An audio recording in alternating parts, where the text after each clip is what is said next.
सभी विद्यार्थियों का हार्दिक अभिनंदन है आपके अपने यूट्यूब चैनल स्टडी अड्डा पे। तो आज की क्लास में मैं आप लोगों को राष्ट्रपति और उपराष्ट्रपति से बनने वाले जितने भी क्वेश्चन हैं सभी कराने वाला हूं। आज का वीडियो आप लोगों के लिए बहुत ही इंपॉर्टेंट रहेगा। तो आज के जितने भी क्वेश्चन हैं वो आप लोग अच्छे से समझ लीजिए और जो इम्पोर्टेंट जानकारी मैं बता रहा हूँ वो आप लोग नोट भी करते चले। तो मैं सबसे पहले बता दूं, जो राष्ट्रपति का जो आर्टिकल है, ठीक है, किस आर्टिकल में बात कही गई है कि भारत का एक राष्ट्रपति होगा। तो आर्टिकल 52 में ये बात कही गई है, यानी कि अनुच्छेद 52 में लिखा हुआ है कि भारत का एक राष्ट्रपति होगा। ठीक, तो सबसे पहले जो क्वेश्चन है वो है राष्ट्रपति के निर्वाचक मंडल में कौन कौन से सदस्य होते हैं, यानी कि राष्ट्रपति को कौन कौन से व्यक्ति वोट देते हैं, वोट डालते हैं। ठीक है, तो नंबर 1 है संसद के दोनों सदनों के निर्वाचित सदस्य, यानी कि जो संसद के दोनों सदन होते हैं, यानी पार्लियामेंट के जो लोकसभा और राज्यसभा जो दो सदन हैं, तो दोनों के जो सदस्य होंगे वो वोटिंग में भाग लेते हैं। ठीक, ये बात सही है। फिर दूसरा है राज्य विधानमंडल के दोनों सदनों के निर्वाचित सदस्य, तो ये नहीं होता है। ठीक है, सभी राज्यों की विधानसभा यानी कि एमएलए ये भी होते हैं। दिल्ली और पुडुचेरी में 2 में विधानसभा है, तो यहाँ के जो सदस्य होते हैं, यानी कि विधानसभा के सदस्य होते हैं, वो भी भाग लेते हैं। तो अब देखो कूट देख लेते हैं, 1 2 3, दूसरा गलत है, जहाँ जहाँ 2 है वो गलत है। ठीक है, 1 3 और 4, तो ऑप्शन हमारा जो डी वाला है ये सही होगा। ठीक है, यानी कि 1 3 4। ठीक, तो इस प्रकार से हमारा एक आंसर हो जाएगा, केवल 1 3 और 4, यानी कि दूसरा नहीं है। ठीक है, राज्य विधानमंडल के दोनों सदस्यों के निर्वाचित सदस्य भाग नहीं लेते हैं। अगले क्वेश्चन पे चलते हैं। राष्ट्रपति का निर्वाचन ऐसे निर्वाचक मंडल द्वारा किया जाएगा जिसमें संसद के दोनों सदनों के निर्वाचित सदस्य भाग लेते हैं। देखिए, मनोनीत सदस्य भाग नहीं लेते हैं। जो राष्ट्रपति 12 सदस्यों को मनोनीत करता है, तो 12 सदस्य इसमें इलेक्शन में भाग नहीं लेते हैं। राज्यों की विधानसभाओं के निर्वाचित सदस्य भाग लेंगे। दिल्ली और पुडुचेरी विधानसभाओं के निर्वाचित सदस्य भाग लेंगे। 17वें संविधान संशोधन अधिनियम 1992 द्वारा ये जोड़ा गया था कि जो दिल्ली और पुडुचेरी के जो विधानसभा के हैं निर्वाचित सदस्य वो भाग लेंगे। ठीक है, अगले क्वेश्चन की बात कर लेते हैं। भारतीय राष्ट्रपति के विषय में निम्नलिखित कथनों पर विचार कीजिए। देखिए, भारत का नागरिक होगा, तो ये बात सही है। ठीक है, भारत का नागरिक होगा। ठीक, वह 35 वर्ष की आयु पूरी कर चुका होगा। हाँ, ये भी बात सही है, जो 35 वर्ष का व्यक्ति होगा वही राष्ट्रपति के चुनाव में भाग लेगा। वह संसद का सदस्य निर्वाचित होने की योग्यता रखता हो,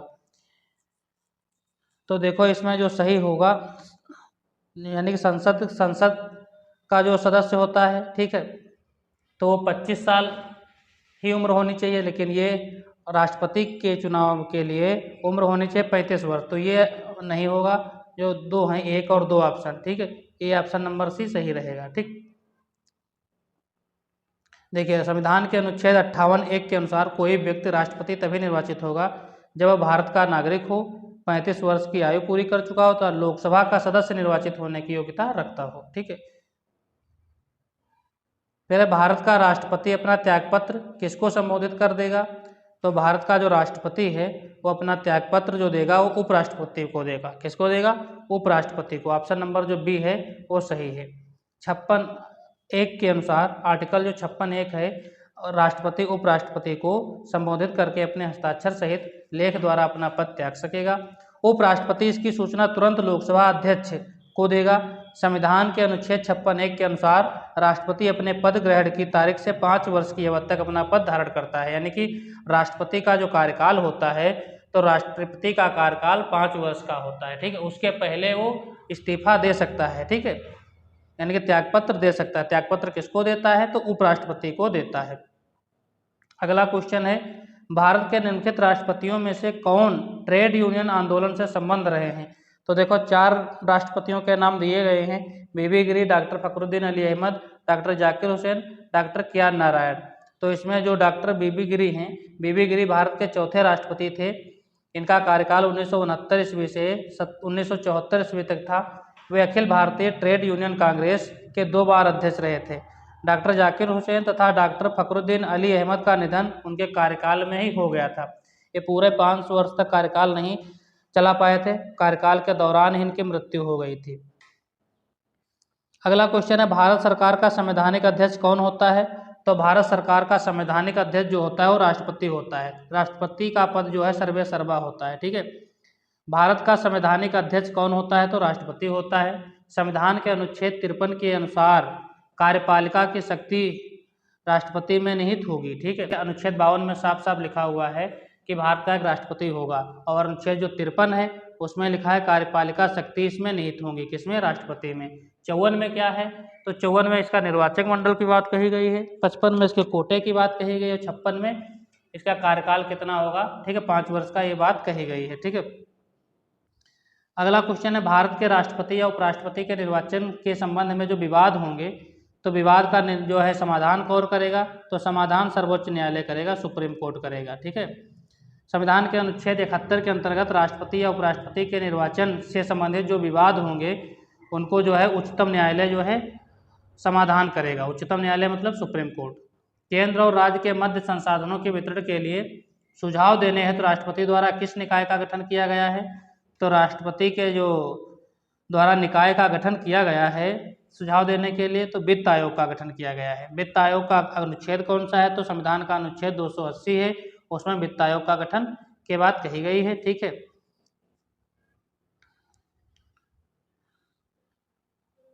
अगली बात करते हैं, भारत के उपराष्ट्रपति का चुनाव किया जाता है, तो संसद के सदस्यों द्वारा जो है उपराष्ट्रपति का चुनाव किया जाता है। संविधान के अनुच्छेद 66 के अनुसार उपराष्ट्रपति का निर्वाचन संसद के दोनों सदनों के सभी सदस्यों से मिलकर गठित होने वाले निर्वाचक मंडल द्वारा आनुपातिक प्रतिनिधित्व पद्धति के अनुसार एकल संक्रमणीय मत पद्धति द्वारा किया जाता है। देखिए, भारत के उपराष्ट्रपति का जो है कौन सा अनुच्छेद है? तो अनुच्छेद 63 में भारत के उपराष्ट्रपति की बात कही गई है, और राष्ट्रपति के अनुच्छेद की बात अनुच्छेद 52 में कही गई है। ठीक है, क्वेश्चन दोनों बहुत इंपॉर्टेंट है। उपराष्ट्रपति पदेन अध्यक्ष होता है किसका? तो उपराष्ट्रपति जो है राज्यसभा का पदेन अध्यक्ष होता है। अनुच्छेद 89 के अंतर्गत भारत का उपराष्ट्रपति राज्यसभा का पदेन सभापति होगा। भारत में उपराष्ट्रपति के पद संबंधी प्रावधान कहाँ से लिए गए हैं? तो ये अमेरिका से लिए गए हैं। ये भी क्वेश्चन बहुत इंपॉर्टेंट है। भारत में जो उपराष्ट्रपति का पद है कहाँ से लिया गया? तो अमेरिका के संविधान से लिया गया है। एक एक लाइन में बहुत सारे क्वेश्चन है। ठीक है, ये बहुत इंपॉर्टेंट क्वेश्चन है। राष्ट्रपति द्वारा लोकसभा के लिए एंग्लो इंडियन समुदाय के कितने सदस्यों को मनोनीत किया जा सकता है? तो एंग्लो इंडियन के लिए 2 सदस्य मनोनीत राष्ट्रपति करते हैं, अभी हटा दिया गया है। ठीक है, भारत के महान्यायवादी की नियुक्ति कौन करता है? तो भारत के महान्यायवादी की नियुक्ति भारत का राष्ट्रपति ही करता है। ठीक है, फिर भारत के राष्ट्रपति पर महाभियोग चलाया जा सकता है, तो संसद द्वारा यानी कि पार्लियामेंट द्वारा जो है महाभियोग चलाया जा सकता है। संविधान के अनुच्छेद 61 के अनुसार संविधान के अतिक्रमण के आधार पर महाभियोग चलाकर राष्ट्रपति को उसके पद से हटाया जा सकता है। महाभियोग का प्रस्ताव संसद के किसी भी सदन में प्रस्तुत किया जा सकता है, परंतु ऐसा प्रस्ताव लाने से पहले कम से कम 14 दिनों की लिखित सूचना राष्ट्रपति को देनी आवश्यक है।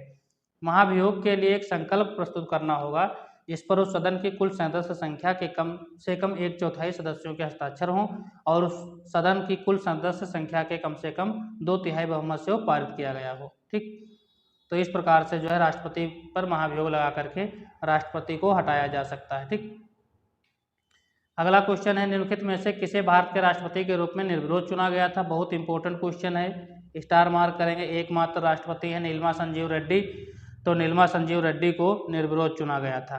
ठीक है, 6वें राष्ट्रपति थे। इनका कार्यकाल 1977 से 1982 तक रहा है। निम्न में से भारत के वह राष्ट्रपति कौन थे जो 2 बार राष्ट्रपति पद पर रहे हैं? तो 2 बार राष्ट्रपति बनने वाले व्यक्ति हैं डॉक्टर राजेंद्र प्रसाद। प्रथम राष्ट्रपति हैं डॉक्टर राजेंद्र प्रसाद, एकमात्र व्यक्ति थे जो राष्ट्रपति पद के लिए 1952 से 1957 तक पहली बार था, 1957 से 1962 ईस्वी तक 2 बार निर्वाचित हुए थे। ठीक, भारत का राष्ट्रपति किसका एक अभिन्न अंग है? तो भारत का राष्ट्रपति जो है संसद का एक अभिन्न अंग है। संसद की बात जो है आर्टिकल 79 में कही गई है। ठीक है, 79 में संसद की बात कही गई है। ये 3 आर्टिकल आप लोग याद रखिएगा, 79, 80 और 81। ठीक है, तीनों आर्टिकल बहुत ही इंपॉर्टेंट हैं, 79, 80 और 81। 79 में संसद, 80 में राज्यसभा और 81 में लोकसभा। राज्यसभा, लोकसभा और राष्ट्रपति से मिलकर ही संसद बनती है। फिर अगला क्वेश्चन है, 2 पूर्ण अवधियों के लिए भारत के उपराष्ट्रपति कौन थे? तो 2 बार उपराष्ट्रपति पूर्ण अवधि के लिए बनने वाले व्यक्ति हैं डॉक्टर सर्वपल्ली राधाकृष्णन।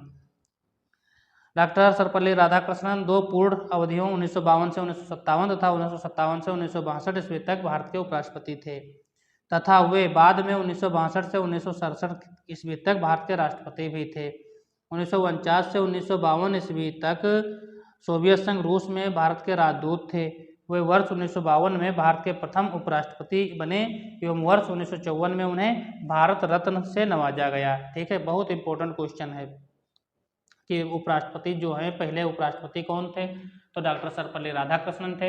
इनको भारत रत्न कब मिला, तो भारत रत्न 1954 में मिला जब पहली बार। ठीक है, राष्ट्रपति द्वारा संसद के दोनों सदनों के लिए कुल कितने सदस्यों को मनोनीत किया जा सकता है, तो राष्ट्रपति देखिए राज्यसभा में 12 सदस्यों को मनोनीत करता है और एंग्लो इंडियन के लिए भी 2 मनोनीत करता था पहले।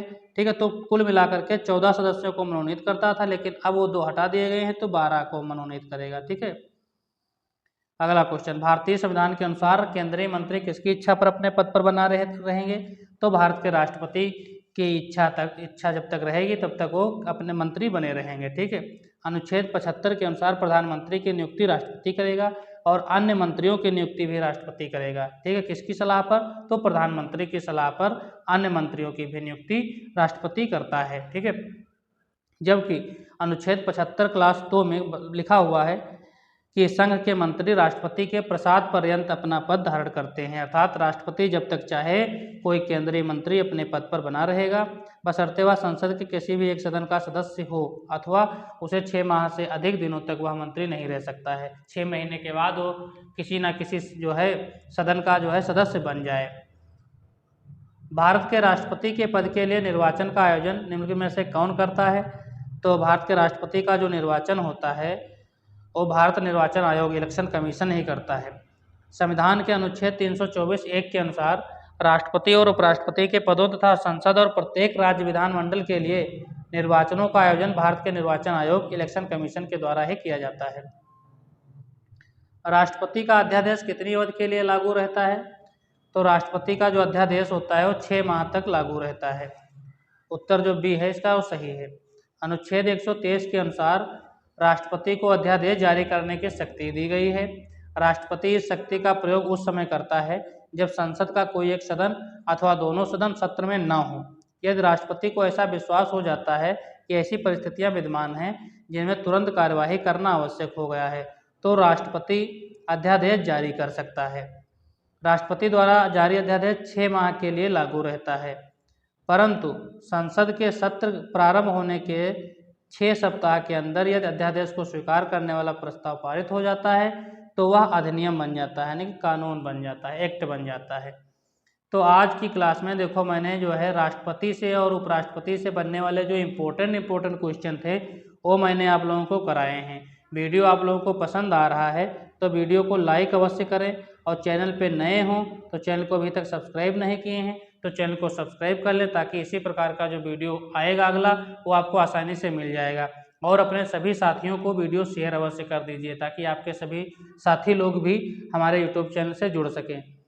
धन्यवाद।